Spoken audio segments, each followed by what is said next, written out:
Hey everyone, today I'll be looking at some anti-bullying techniques developed by school psychologist and psychotherapist Izzy Kalman. Reviews on Dr. Kalman's methods range from a must-read from parents, educators, and all who are bullied to Izzy Kalman is a moron. A lot of controversy stems from Dr. Kalman's take that bullies pick on people that are trying to stop them. So by trying to stop them, the victims are making the bullies bully them. Say what? Stick around to find out more.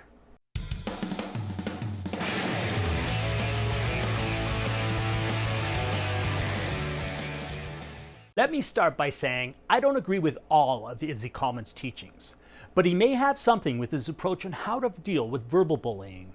According to some bullying experts, we know that traditional ways of handling bullying seem to be ineffective. Susan Kavich, a principal at Three Rivers School in Channahon, Illinois, says, "The popular model of encouraging parents and educators to report and punish bullying often escalates to more aggression. So maybe it's time to try something new." As parents and educators, it is our job to teach our children to become adults. This means teaching them to behave and respond to situations the way an adult would. If someone hits me, threatens to hit me, or steals from me, I would definitely have cause to call the police. Those are all crimes and not things that I should just have to put up with. If your child has been hit, has been threatened to hit, or been stolen from, you should be reporting this to the appropriate authorities. Whether that is their teachers and principals at school, their coaches and any league officials if it's happened in a sports setting, or the other child's parents and or police if it's serious enough and has taken place in the street. If as an adult someone calls me names or makes fun of me and I go to the police to file a complaint, I'll likely be told that there's nothing they can do about it. The difference here between kids and adults is that most adults have learned to deal with these things. Maybe there are some adults watching this video that need to learn how to deal with teasing or insults as well. That's great! Not that they haven't learned how to deal with these things, but they can learn something from this video as well. We need to teach our children how to handle someone making fun of them or calling them names. This, for the most part, means giving them the tools to deal with these situations. As with most things, theory and practicality can be two very different things. I can sit and talk with my child about how to handle someone picking on them.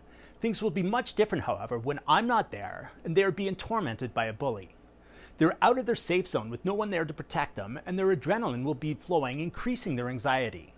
So what we need to do is role play these scenarios to give our children practice at dealing with an aggressor. We start slowly and make sure that they are able to handle a little bit of pressure before moving on. Check out my video here where my son Mitchell and I practice some of Dr. Kalman's techniques to see if he might be onto something. The first thing you want to do is make sure that your child has an anchor to keep them steady or a rock that they can hold on to when things start to get rough. Ask your child to write down 3 things that make them great.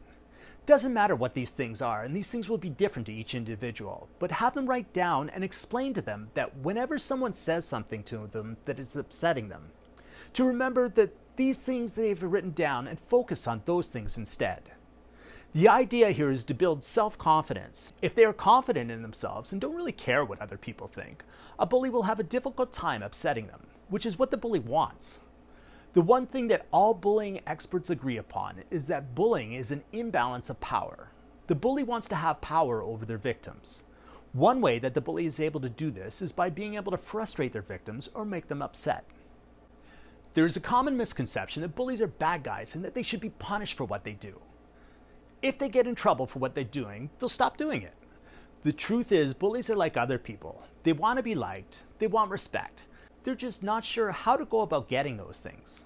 So they resort to making others feel bad in order to make themselves feel better. It's like a game to them. They say something to make others feel bad, those others react by getting upset, and the bully feels like they've won their game. In their eyes, they feel like they've gained the respect and admiration of others by winning the game. So they make fun of others and tease them. They get a reaction from those they are bullying, and it makes them feel better. They've gained a sense of power. But what if they didn't get the reaction they were looking for? What if instead of getting upset, the victim said they agreed with the bully and even thanked them for pointing those things out? How do you think the bully would react then? You smell. Thanks for telling me. I'll have to start showering more or using more deodorant. Look at how fat you are. I have been putting on a bit of weight, haven't I? Maybe I should start watching what I eat a little more. Are you ever stupid? Yeah, I do dumb things sometimes. I wish I was as smart as you are. When someone answers a bully like this, they take away their joy in picking on them. They will likely be confused by the reaction and therefore not sure what to do next. They started their game thinking they would get an action and make somebody upset. When they don't get upset, the bully doesn't gain any satisfaction. They don't gain any satisfaction from picking on the person. They're not likely to keep trying. They're not winning at their own game. The important part about this is making sure your child knows that they do not need to believe what was said. This is why we're asking them to focus on these 3 things that make them great. By focusing on these 3 things that are great about them, it will remind them that they have value regardless of what others may say about them. Remind your child that just because someone says something about them, that does not make it true. It's one person's opinion. It may not even be that person's opinion. They're probably just saying it to make your child upset, thereby gaining power over them. A few rules to explain to your children about this are: 1. Don't get upset. Regardless of what the bully is saying, keep in mind that they are only saying it to make you upset. If you get upset, they win. They really aren't picking on you because they think you smell, or you're fat, or you're stupid. They're only looking for the things that are going to trigger your responses. It wouldn't bother you if they said you have 5 noses. You obviously know you don't have 5 noses. They're trying to find things that will bother you specifically.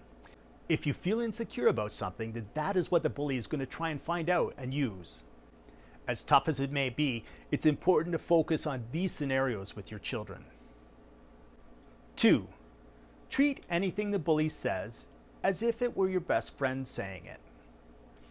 Your best friend wouldn't say these things to you to upset you. They may, however, say these things to you to try and help you out. They may be worried, thinking others will pick on you if you don't shower more, change your diet, or study harder. Imagine the bully as your friend trying to give you some advice. Don't get upset about it, but look at it as constructive criticism. An important thing to keep in mind when trying these techniques is that things may get worse before they get better. When you change your attitude and the way you approach someone picking on you, your tormentors will discover that you no longer get upset when they do so. This at first will confuse them. They're used to winning their game, and when they realize they're no longer winning, they will likely up their efforts trying harder to upset you. This will happen because they've been having fun with you for so long, they don't want the fun to end. So when you feel that they're intensifying their harassment, now is the time to dig in and really work on not getting upset. Stay the course. You're almost there. If you do get upset during this phase, they will realize that their bullying still bothers you and know they just have to try a lot harder to get the job done. If you can make it through this phase, however, your bully is most likely to give up picking on you when they see that you're not getting upset anymore. Again, it's important to understand that these techniques are good for someone verbally bullying your child. If your child has been physically attacked, threatened physically, or stolen from, you should contact the appropriate authorities to address the matter. We want to teach our children to address a situation the way an adult would.